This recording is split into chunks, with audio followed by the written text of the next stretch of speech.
This is how I flipped a 10 USD account to over 200 USD using smart money concept. Now, to watch the complete video, click this link if you are watching this on TikTok, click this link if you are watching this on Facebook, or go over to YouTube and search prime_fx, and there you go over to my channel where you can watch more complete videos. So now stay till the end or skip to the end if you don't have the patience, because I will be asking you guys a favor for my next video, which I think will be beneficial for all of us. Let's get this video to a whooping 300 likes, just like we did with the previous video. Now, on the Jump 10 Index weekly chart, we can see that price did an immediate rebalance there and it shot down, headed for a low. And this low, you can tell that the low contains sell side liquidity, so it's more likely to head for that low to wipe or to dip into it. Now, between the low and the immediate rebalance is the mitigation block, like the daily mitigation block. And if we zoom in into the 4-hour time frame, around there, the daily mitigation block, we can see there is a 4-hour order block which was formed after it hit that mitigation area there. I'm not sure what to call it, but yeah, it formed a 4-hour order block, and then from there it shot down to break structure on that low, forming the 2 equal highs or 2 equal lows. And now it looks like it's shooting back up, and if we look up, we can tell that there's another 4-hour order block, but this 4-hour order block is different. I want you to look at it inside, like it's sort of hollow. There's an empty space, so yes, price is going to go back up and shoot down, but I want you to look at it in this 1-hour time frame. Yes, price is inside the 1-hour order block and it says hit, but when you look inside the 30 minutes, you can see that there's a fair value gap inside that 1-hour order block, which at the end there is that 30-minute order block. So it has to fill that fair value gap and then hit the 30-minute order block at the end. The 1-hour OB will not immediately respect, but it will shoot up to fill inside, so it will penetrate deeper into the 1-hour OB. So that's me placing the sell limits, and we then wait to find out what happens. So now this is after. Let me turn on the trade history. You can see we entered there and it immediately plummeted down. I'd already placed my stop loss there after it wiped that high a bit. It wiped the high, and here we're about 16 USD in profits. Nothing big. And I was planning my second entry. Now I want you to notice what happened here. There's the sell side liquidity. Of course, we want price to keep on shooting down there. So notice this. Like before it reaches for that sell side liquidity, there's a 1-hour order block. Now, as I was analyzing, you saw how it spiked down.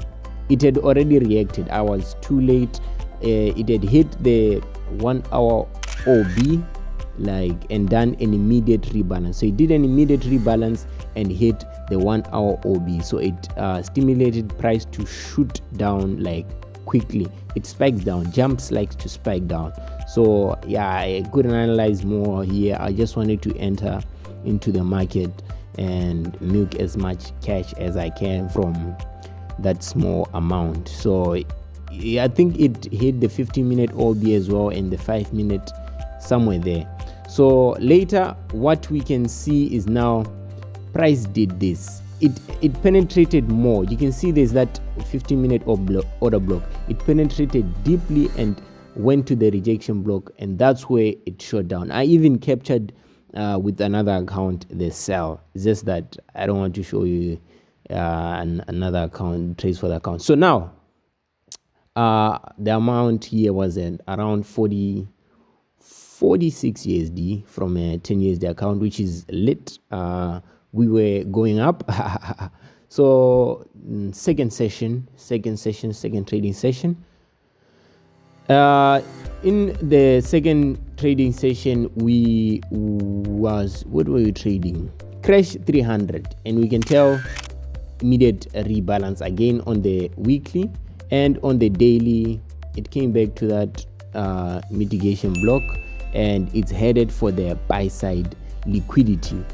On top of that buy side liquidity, we can tell there's a fair value gap and an OB above. So it hit it made the immediate rebalance, hit the 4 hour after it wiped.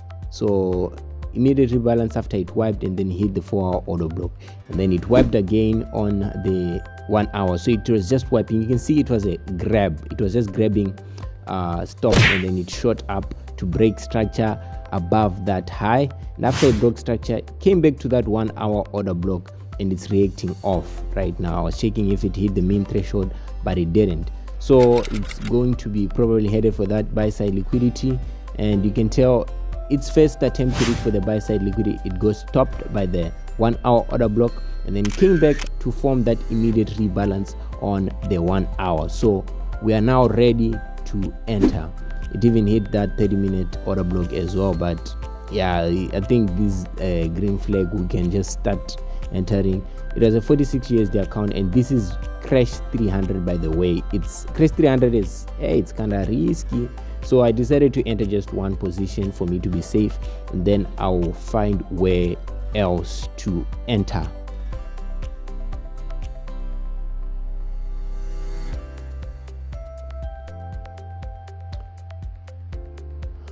Afterwards, it broke that high, and it came back down to the, what can I say, that mitigation, let me just say mitigation block. So I just decided to just enter another trade right there, quick as I could, and we leave it to the market right now. We just leave it to Deriv. Whatever it wants to do, it does.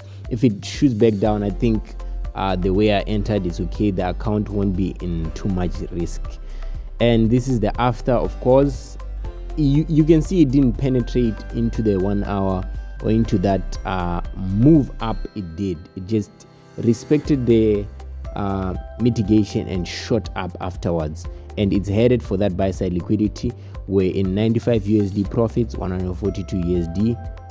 Account was going great from a 10 USD account. So yeah, what happened after?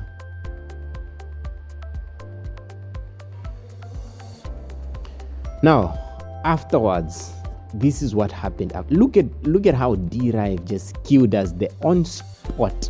It went back inside. Like I'd actually expected it to shoot back down. It shot back down, and then it cut one trade out. Then after that, it went on our way to that buy side liquidity, and that's when I decided to close. But we're actually in big profits. We're in 112 USD, which is, it was actually fair for one position. If it was two, we could have been maybe probably over 200 at this point. And of course, I still had this hunger to just grow the account to at least over 200 USD. So I had to find another setup. Yeah, I didn't go to another instrument. I just planned a re-entry in Crash 300, which if you can see, it made that a break of structure when it reached 4 hour buy side liquidity, and now it will return to that 4 hour order block. You see that 4 hour order block? That 4 hour order block is in line with that week. You see that imbalance it created when it went up. So when it comes back down to that 4 hour order block and it creates an immediate rebalance, we shoot up. And the 4 hour OB is in line with the 1 hour OB as well. So yeah, I think it's a pretty powerful move. If it does not respect the 1 hour OB, it goes for the 4 hour rejection block. Another confluence is that it's the mean threshold, or the 50% of that swing. So we are good. That 1 hour OB also, damn, these were signs that it might keep on dipping down. I thought of it like the way I was thinking of two. It's either it shoots back inside that sell side liquidity and hit that 15-minute OB, or it drops down to hit the rejection block and the 15-minute order block. But I chose that because that level had a lot of confluence, so I just placed my buy limits there. And as you can see, this time I wasn't playing. This time I was not playing, I was entering. I think I placed four position, isn't it, like 80 USD margin, which is big. If it spikes down below that low, we might die. So yeah,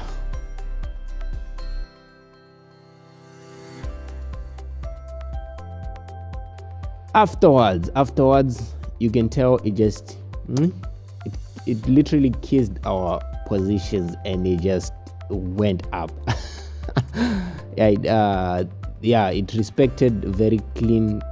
Let me turn on the trade history. Just hit the spiked into the 4-hour OB or the 1-hour OB, and then it started moving up like it did. So now here we're double the account. We were in, somewhat of big profits. Now if you want to watch part 2 of what happens, because it's hectic, so if you want to watch part 2, comment down part 2. But for the announcement that I told you guys I want to announce is I've heard people are struggling with some manipulation by Deriv synthetics, so I've decided to make a video showing you guys some of the setups I've seen repeatedly occur over the past month and a half. But a few, the very few, I think there are like 3 or 2 setups where I've seen like, oh, it does this and then it does not behave, or it does the other, or it cuts me out and then it goes my way. So I would like a favor from you guys as well, to share with me patterns, chart patterns, or setups you have noticed where Deriv has been misbehaving or manipulative.